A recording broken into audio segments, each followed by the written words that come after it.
ಶಿವಮೊಗ್ಗ ಸಮೀಪದ ಲಕ್ಕಿನಕೊಪ್ಪದಲ್ಲಿ ಕಾರು ಅಪಘಾತ ಸಂಭವಿಸಿದೆ. ಲಕ್ಕಿನಕೊಪ್ಪದಿಂದ ಶಿವಮೊಗ್ಗಕ್ಕೆ ಬರುವಾಗ ಈ ಘಟನೆ ಸಂಭವಿಸಿದ್ದು, ಕಾರು ಚಾಲಕನ ಲಾರಿಯನ್ನು ಓವರ್ಟೇಕ್ ಮಾಡುವ ಸಂದರ್ಭದಲ್ಲಿ ಎದುರಿನಿಂದ ಇನ್ನೊಂದು ವಾಹನ ಆಗಮಿಸಿದೆ. ಚಾಲಕನ ನಿಯಂತ್ರಣ ತಪ್ಪಿ ಪಕ್ಕದ ವಿದ್ಯುತ್ ಕಂಬಕ್ಕೆ ಡಿಕ್ಕಿ ಹೊಡೆದು ಚರಂಡಿಗೆ ಎಳೆದಿದೆ.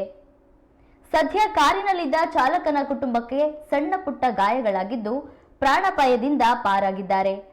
ಮೆಸ್ಕಾಂ ಇಲಾಖೆಯವರು ಸಹ ಸ್ಥಳಕ್ಕೆ ಭೇಟಿ ನೀಡಿ ಪರಿಶೀಲನೆ ನಡೆಸಿದರು.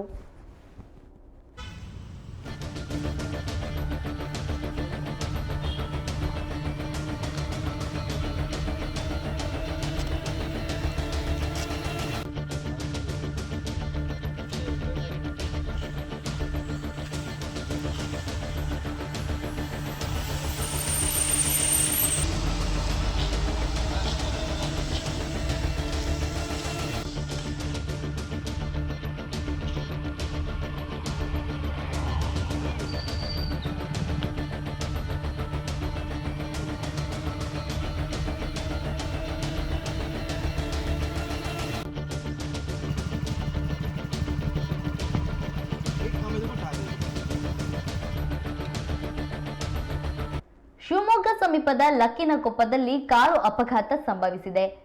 ಲಕ್ಕಿನಕೊಪ್ಪದಿಂದ ಶಿವಮೊಗ್ಗಕ್ಕೆ ಬರುವಾಗ ಈ ಘಟನೆ ಸಂಭವಿಸಿದ್ದು, ಕಾರು ಚಾಲಕ ಲಾರಿಯನ್ನು ಓವರ್ಟೇಕ್ ಮಾಡುವ ಸಂದರ್ಭದಲ್ಲಿ ಎದುರಿನಿಂದ ಇನ್ನೊಂದು ವಾಹನ ಆಗಮಿಸಿದೆ.